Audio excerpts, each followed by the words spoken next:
While connected technology is essential for unlocking new efficiencies on the production floor, it's also presented hackers with new opportunities to steal valuable IP and data. To support OT professionals in their battle with cyber criminals, we launched the Security Breach podcast. In each of our over 100 episodes, we've brought in cybersecurity specialists to provide valuable insights and break down critical topics. As a go-to podcast for our listeners, we want to help you align your brand with our expertise. By sponsoring our podcast, your brand will build trust, and your message will stand out to an audience searching for tools to assist their cybersecurity efforts. Secure your share in this rapidly growing segment by sponsoring Security Breach. Contact us today to learn more.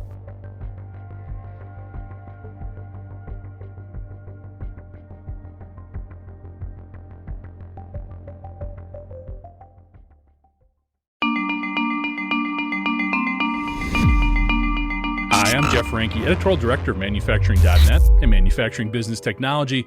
Welcome to Security Breach. So, while I utilize that Editorial Director title to introduce myself before every episode of Security Breach, it's not the title that I've used the longest, think about the most, or with which I would hope to obtain the most critical acclaim. Rather, the job descriptor that meets all those requirements is Dad. And perhaps the phrase most commonly utilized during my ongoing tenure in this position is some form of the question, are you ready? Whether it was preparing to push a swing, toss a pitch, or start a car, inquiring as to the state of my daughter's readiness was always the first, and I would say most important, but yet also the most basic action that I took. I was reminded of this when speaking with our guest for today's episode, Itzik Kotler, the co-founder and CTO of SafeBreach.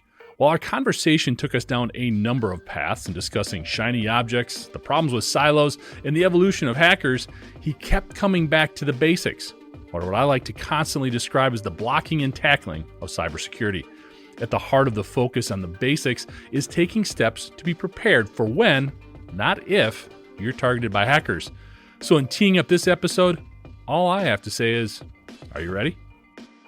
One of the things that we were going to talk about a little bit is the way that maybe breaches have evolved a little bit. There's been a lot going on, and sort of the characteristics of the attackers and the attacks have changed a little bit. What have been some of the changes you've seen maybe over the 5+ years that have had the biggest impact on the way SafeBreach kind of goes after things? Of course, and it's great to be here, Jeff. So yes, obviously the offensive landscape has changed and it's constantly been changing. And some of it has to do with some recent development like AI. And we can touch a little bit about how AI is putting more asymmetrical relationship between the offense and defense. But I will say just in all honesty, as we adopted technology everywhere and every employee today has access to his company, I think the notion is that there is no such thing as a bad hack.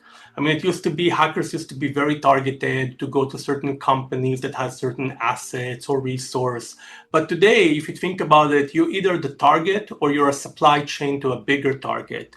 So in all honesty, if you're getting hacked, even as a simple employee, using your computer as a footprint within your company, and even if your company is not an interesting company, but you serve a big bank or a big hospital, and that VPN, that connectivity could be that missing link, it really just makes that everybody is a target, and everybody just need to think about, whether it's a phishing or it's, just picking up a thumb drive and plug it into their computers. So it really just increased the incentive to just hack everybody.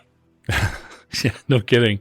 Well, it's interesting too, because you brought up a couple of really interesting points there. The first one we can dive into a little bit is all these connections that are going on. When we look at our audience in the industrial sector and on the plant floor specifically, just mammoth amount of new connections that are coming online, and some of the technologies we have in place to manage these connections is lacking at times. What have you seen as maybe some of the bigger challenges, bigger solutions that have been put forth to manage all of these connections? Yeah, so I would say first, let's kind of dive a little bit into the problem that you mentioned, or why is that the problem? So first of all, everybody wants metrics these days. Everybody wants their devices to send some kind of a usage or analytics so they can watch out their capacity, their power consumption, their uptime. And this obviously drives more connectivity. And in most cases, it drives connectivity to a cloud or some kind of an external assets that would be able to collect all these metrics. So this is one type of a problem. Also by the interconnectivity. We expect things to be smart today. We expect them to kind of negotiate or understand their environment and do things differently if there is a certain thing on the network or something doesn't work on the network. So again, we also see this interconnectivity it's been increasing. So I think the traditional approach that many companies still do is try to create a clear segmentation and a clear path to who's supposed to talk with what. Now, this concept, sometimes today it's been rebranded as zero trust or microsegmentation. It's not a relatively new concept. However, it is very hard to implement in practice, certainly because as you update and upgrade those devices, as you add more devices, keeping track of all these IPs, of all these entities, is just becoming a very cumbersome task. So sometimes company just opens up. They just say, well, just let it work, let it do what it needs to do. And unfortunately, that's exactly the type of conditions that are ripe for then hacking those devices on the flip side. In the segmentation conversation, it's really interesting to me because that seems to be something that hackers are leveraging. They're finding ways to worm into different parts of an enterprise that they may not have even been intentionally targeting at times. When you're working with customers out there, again, in the industrial sector, there's just so much stuff that we have to deal with, so many assets to cover. Sure. Is there some ways, some jumping off points or some tips that you've seen, things that have been working, best practices, if you will, for at least initiating that segmentation process, and then ways to keep it going? Because I think a lot of times in the OT environment, we get started and then we stop because we think we're good for now. How do you keep that momentum rolling a little bit? Yeah, I think the IoT or the OT section obviously have unique challenges that also revolves around the criticality of the devices, their need to kind of outperform all the time, to be 24/7, and sometimes even the software hardware components that are sometimes not modernized to work, for instance, with identity solutions or things that perhaps the enterprise has already adopted. But in general, if you just kind of zoom out, it's unfortunate that, cyber hygiene is never been a buzz. It's never been something that people buy into. It's always kind of easier, and unfortunately in this information security industry, to point to some kind of a shiny object and say, well, we really just need to achieve that or get to that place. But unfortunately, cyber hygiene is a very basic ideas. And as you said, sometimes people start and they don't follow up with them, or sometimes they just do it for a while and then they just think that there is no return of investment. And then again, they get convinced that it's really just about that gizmo, that shiny little thing that they should be going after.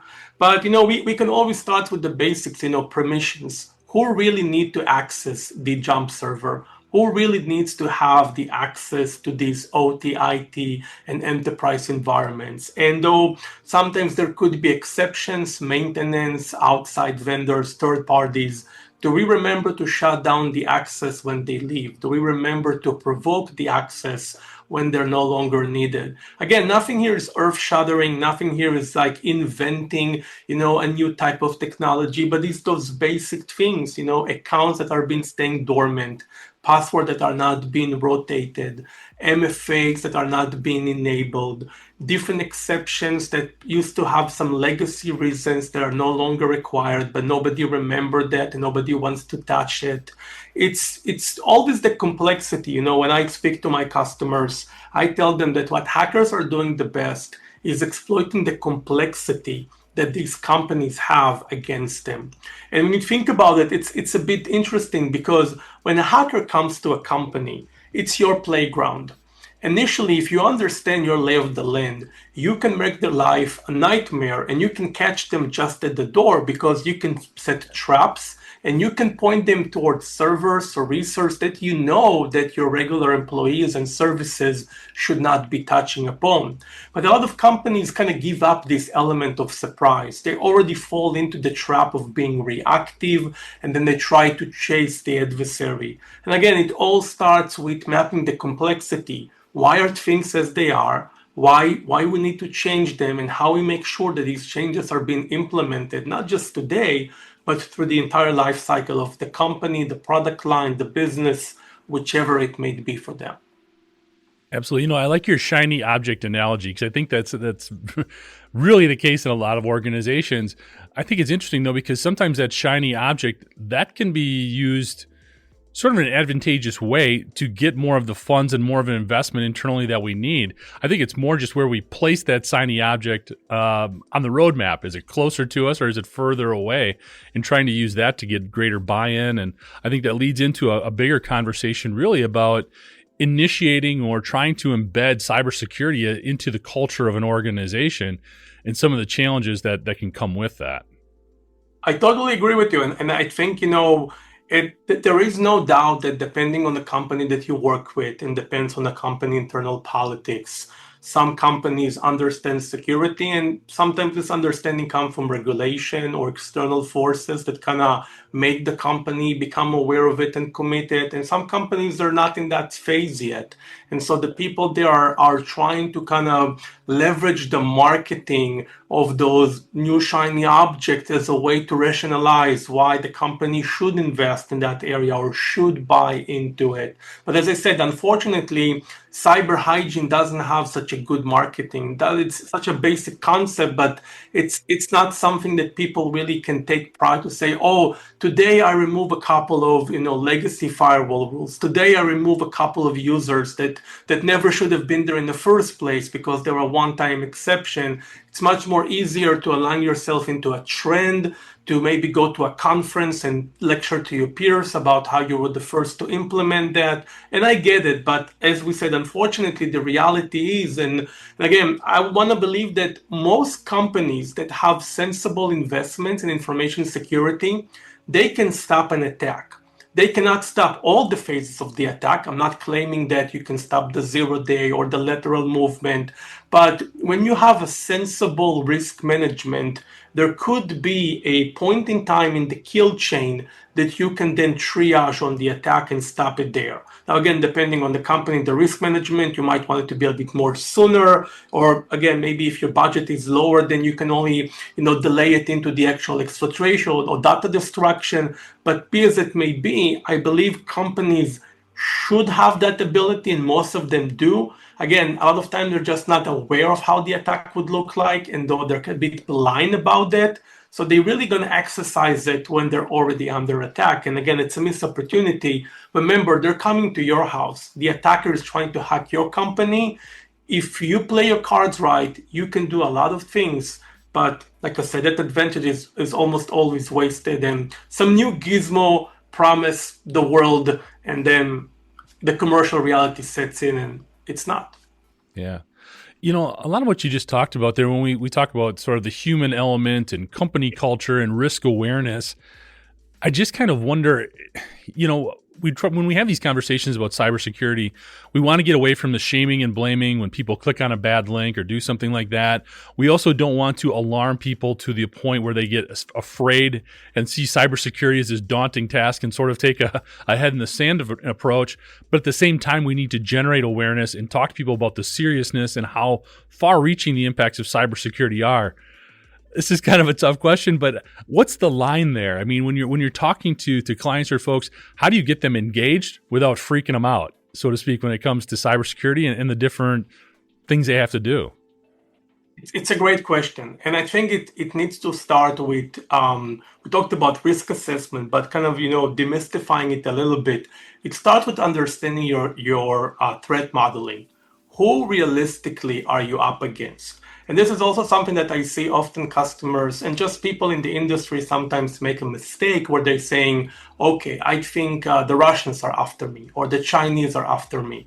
Well, if you try to take a company and kind of set them up to be against a nation state, and you don't have the budget and you don't have the people's commitment, then yeah, every day could be like a flooding, non-stop threatening. You talk to people about what that email, what kind of click did you link, did you report it? I mean, and it's not going to be realistic because these, again, as we said about, you probably are being targeted most likely by cyber criminals and just kind of a drive-by attacks. And again, this is not to say that some companies really should consider nation states because of their business. But again, for most companies, you're probably not on their list of these nation states. So it all starts with an honest understanding of which risk you should be accepting and which risk you can't accept. And the ones that you can accept, there is multiple ways to address it. Like first is, where does technology brings you? right? Like, for instance, if you're afraid of emails, like where does your email gateway bring you?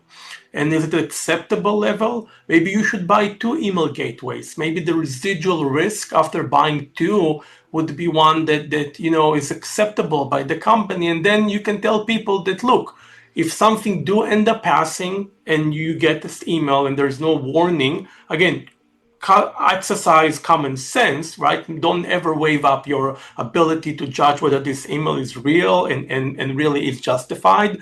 But you can have some level of certainty that whatever passes these 2 huge checkpoints is probably a risk that you're willing to go with. And then you can talk about compensating controls, EDRs, and what else can help kick in if the user makes the mistake. Try to make it all about the human element. You should be understanding that every email is a malicious email. That's not cultivating a culture of collaboration and understanding. Again, there's no doubt that there is a place for education and awareness. We should never discount the fact that humans are in most cases the weakest link, because technology doesn't get tired, technology doesn't have holidays, doesn't have 9 to 5. But again, making it all about the human mistake and the blaming is not going to take you where you need to be. It needs to be a sensible compromise between where your technology brings you. And by the way, this is also a budget constraint, right? Do you have the budget to buy the best of breed, or you need to make some compromises there as well? So it's where you invest, it's what the residual risk, it's where your employees and how committed they are to your threat landscape model. And then in the end, also you have to think about incident response and unfortunately the things that would happen the day after. Yeah.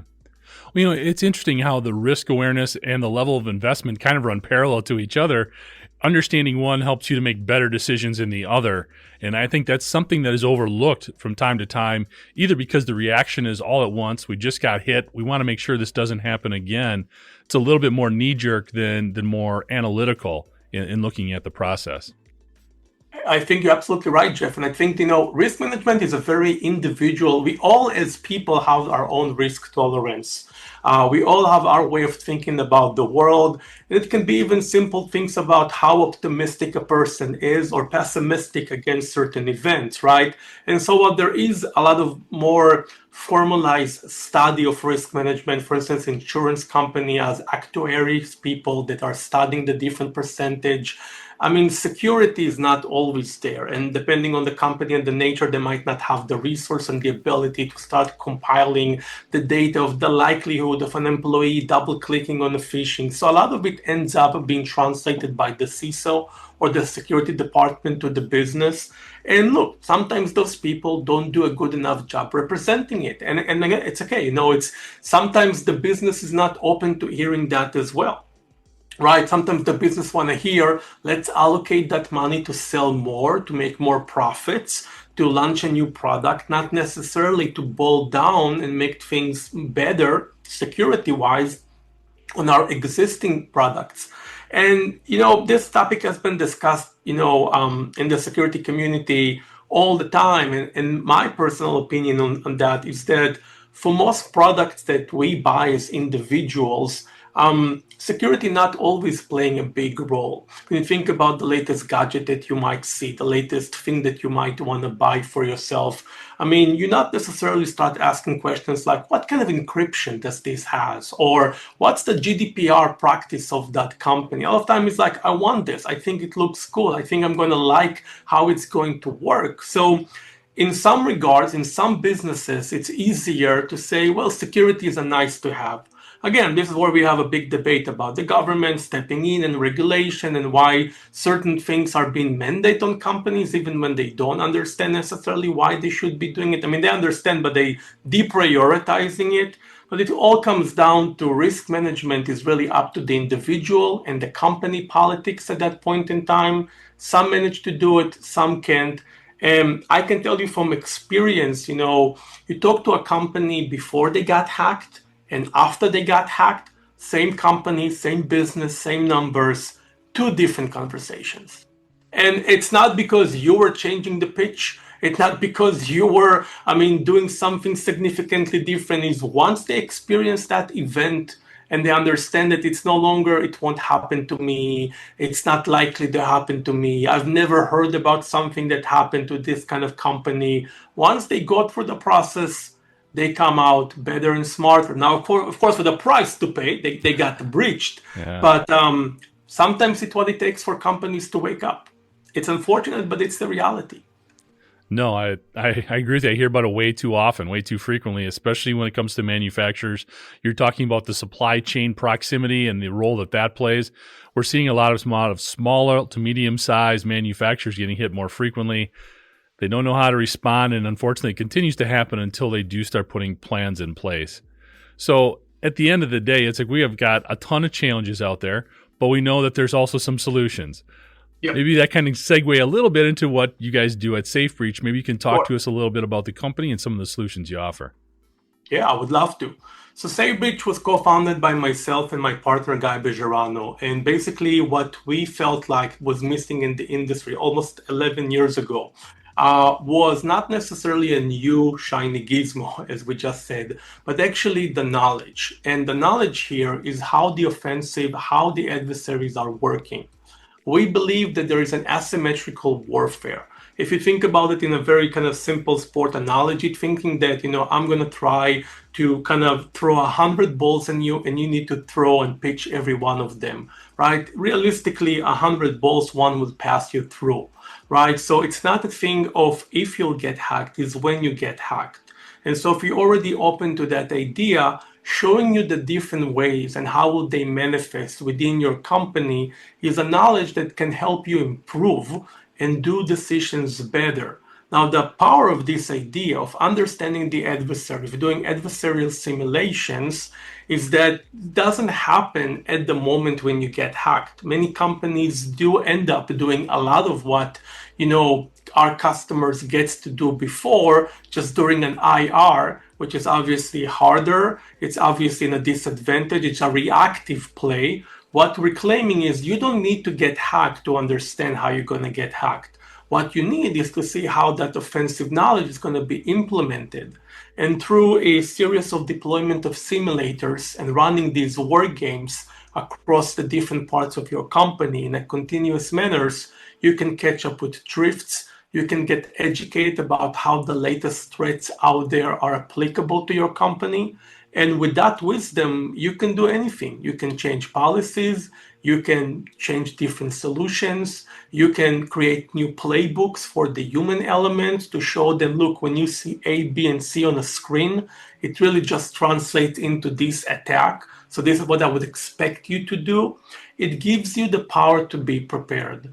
And this has been helpful across the industry. We have customers from all the different verticals. And again, the commonality, as I said, they all understand that it's not if they're going to get hacked, it's when they're going to get hacked. And they want to get ahead of the process. They want to be informed and not just hope that whatever they have deployed or configured would work when the time would come. Yeah, really interesting. And a couple kind of follow-ups there. Number one, in terms of these simulations that you're doing, and it's in response to, first of all, understanding it's customized according to the company and their situation and how they're viewing the risk. The customers can choose different threats. They're tagged based on the threat group. They're tagged based on the vertical, based on the operation system. So, of course, they're free to choose, and they can also add their own and some customizable options as well. Has there been any type of simulation that you've seen, I guess, for lack of a better term, trending? Is there a certain type of thing that manufacturers or your clients are really looking to do more of? Yeah, so I would say, there's a couple of easy ones. So whenever there comes to be a public news of a company in a certain vertical that got hacked by a certain threat actor or a certain name of a ransomware, obviously everybody wants to test themselves, right? Because once the news out there that there's already a company that got hit, everybody wants to answer to their leadership, how safe are we against this threat? And this, unfortunately, happens every now and then. Something makes it to the media, makes it to the newspaper, and so everybody's kind of chasing it. Another thing that happens every so now and then, whenever there is some geolocation tension between, the US or Europe or different countries, and then there is the fear of retaliation on the cyber arena, then of course everybody wants to understand what past attacks are attributed to this state nation and test themselves against it. Obviously, it doesn't indicate, past indication doesn't necessarily means they're going to be reusing it, but you can understand certain level of sophistication, certain level of techniques that if you are prepared against, then the likelihood of them recycling them in the future, and we've seen those in going forward, you can see that innovation in offensive, while there's a lot of innovation sometimes on the 0 day, the rest of the chains, the implants, the C2 channels, the exfiltration, these tends to recycle every now and then. Not to say that there is no innovation there, but a lot of the times they're more of a cookie cutter. The focus is almost always on the infiltration, which tends to be the 0 day, the novelty of how you got in. But back to your question, so yeah, whenever there is a famous breach, everybody wants to understand how they're compared to it. Whenever there's some geolocation tension, customers want to understand what potentially that nation state can do if they're in that area, if they're operating in that region. And last but not least, as I said, customers that have their own checklist on their CTI, who are the threat groups that are out there after their industry at large. Whenever they see a new ransomware, a new tool that has been associated with that threat group, they will then run it, knowing that, again, these tools most likely are pointed at them as we speak. Sure. No, it makes sense. And then the second part of what you guys do in providing that knowledge and understanding sort of post-breach or post-simulation, ideally in developing, I would think, a good response plan or deterrent plan. That's where I think manufacturing right now is really struggling. I think we've gotten a ton better in terms of identifying our assets, understanding how to protect them. But when we do get hacked, that response part is still a struggle. What have you seen in terms of the more important parts to incorporate into these plans, or how are folks doing overall just in taking that knowledge, those things that we're learning, and then developing a plan around them?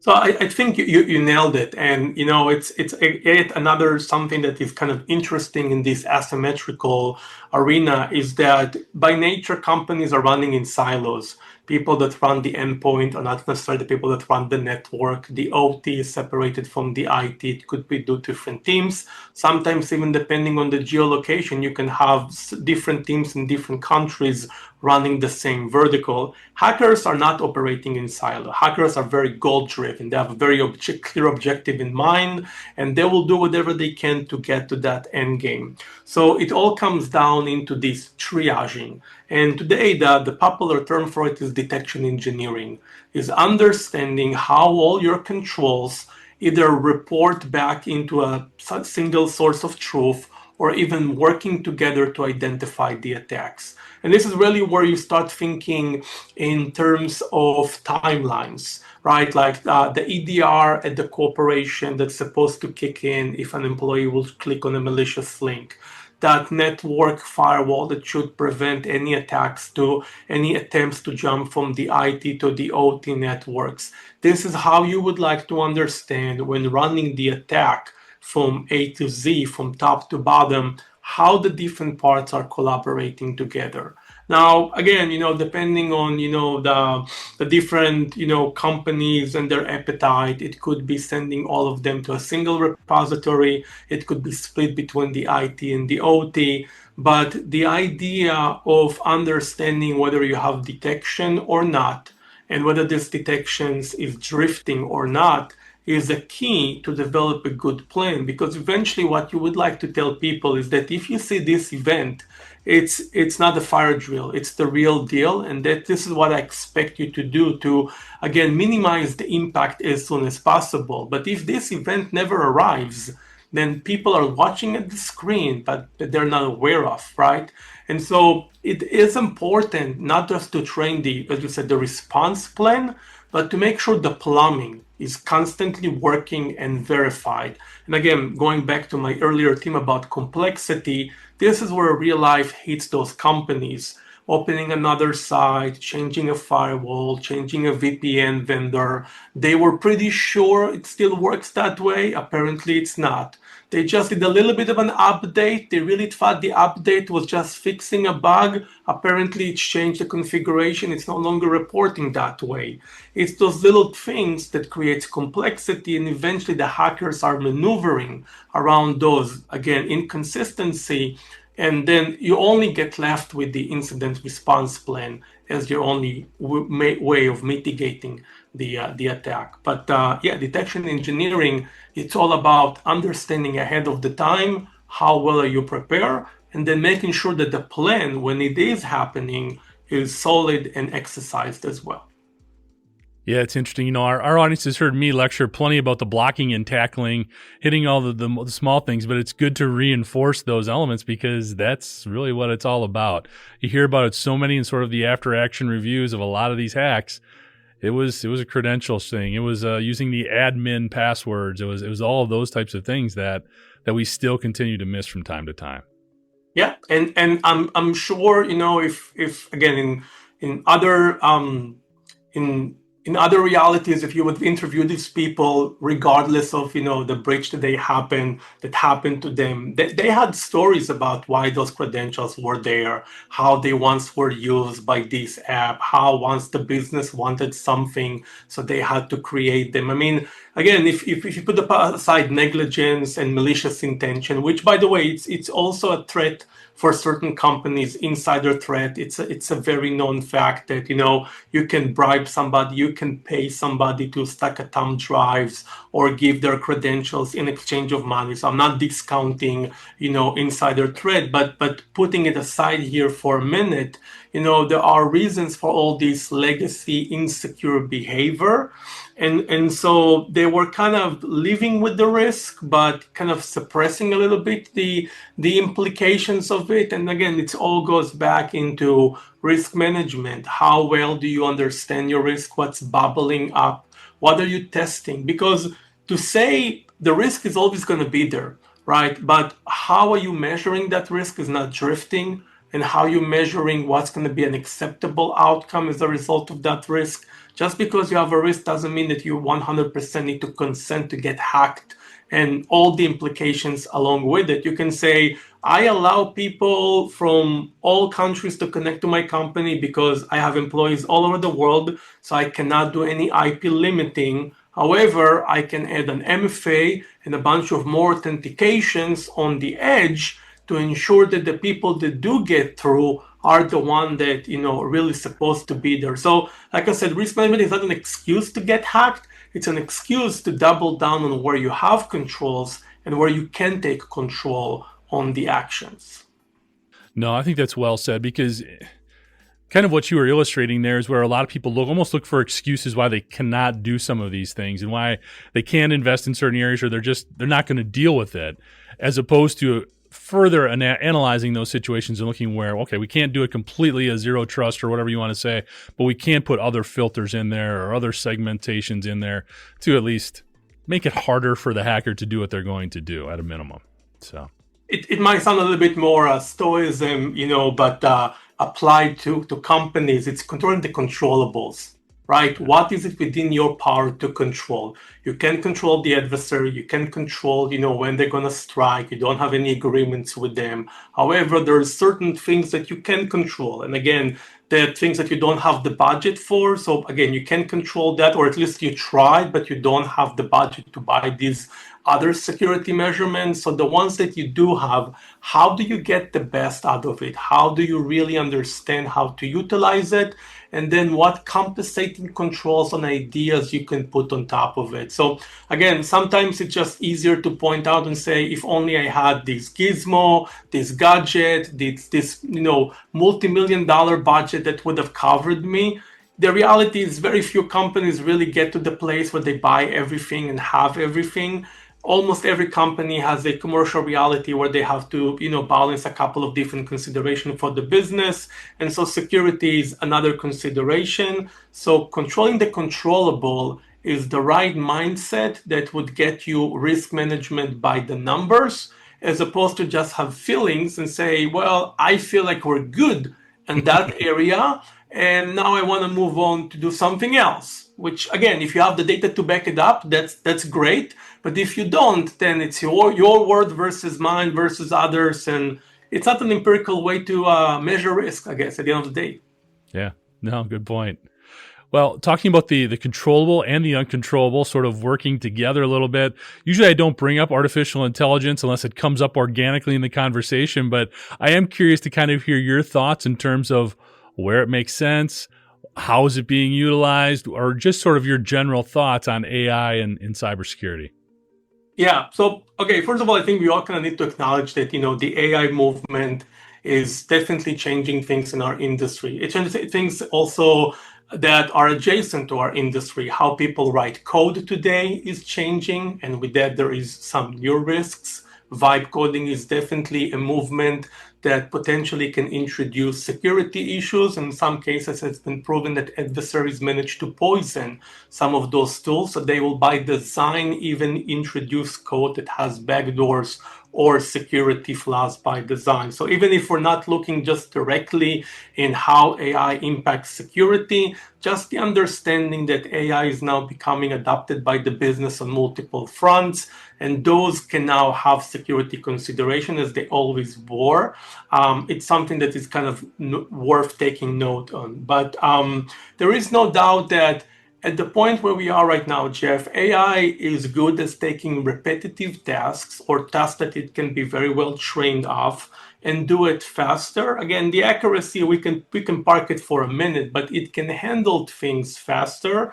And again, the accuracy level increases as the models become better and better at it.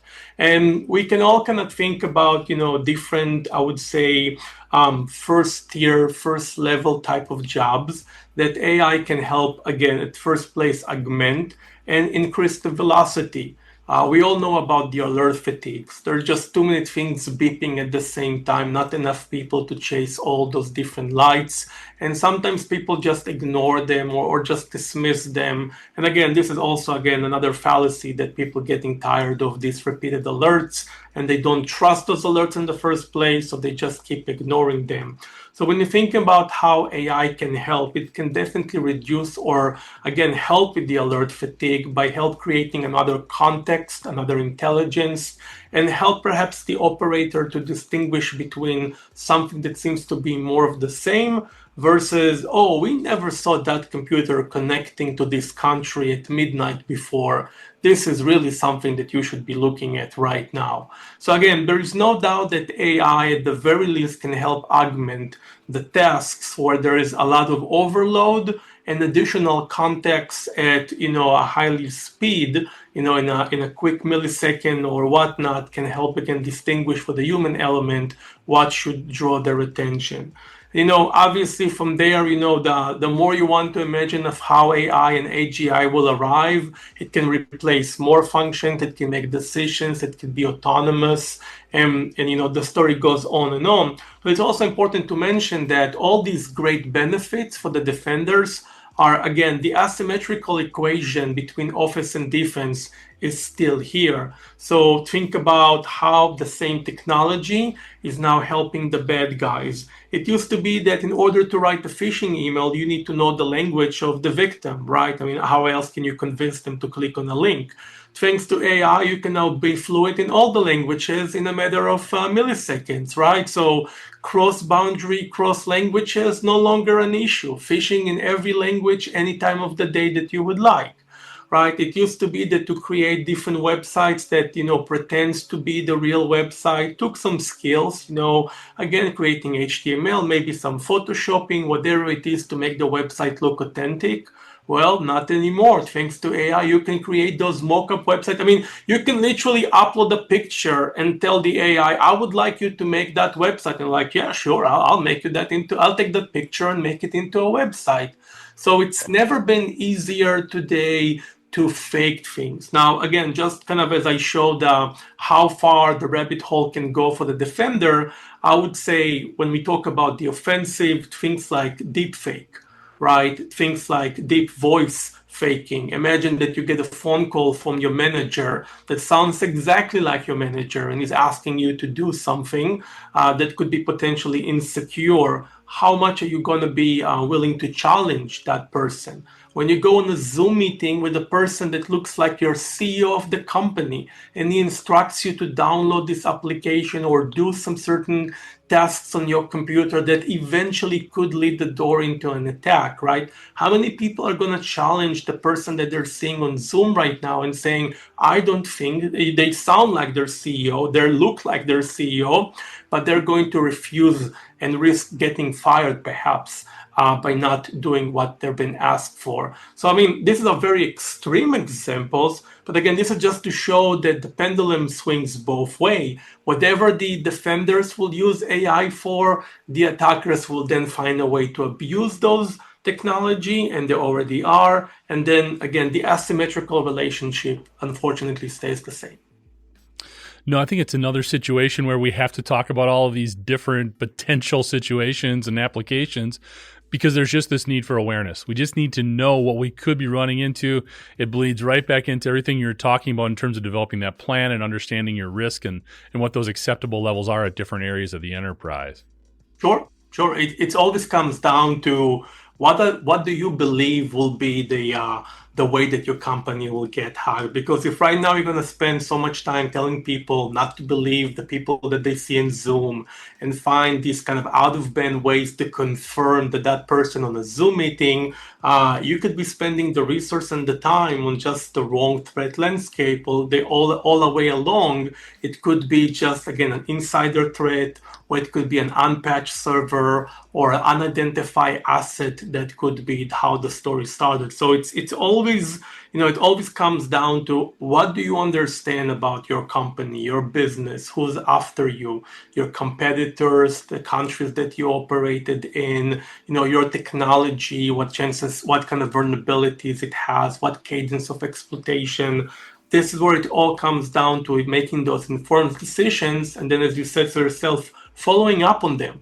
Because just making a one-time decisions is good. It's definitely a good beginning. But unfortunately, this is a continuous cycle. So just doing things once will not get you very far because somewhere down the road, there's going to be a drift. And all that good work is probably going to go to waste. And again, unfortunately, reality will hit. So let me throw one more at you, just because you're working with clients constantly, helping them solve problems. It just feels like sometimes we're so inundated with all the negative stuff that's going on as it relates to cybersecurity and all the challenges. Let me ask you this. What helps you sleep at night? What are some of the positive things that you see going on that when you lay down, you can be like, all right, there's all this stuff that we have to deal with, but there's some light at the end of the tunnel as well?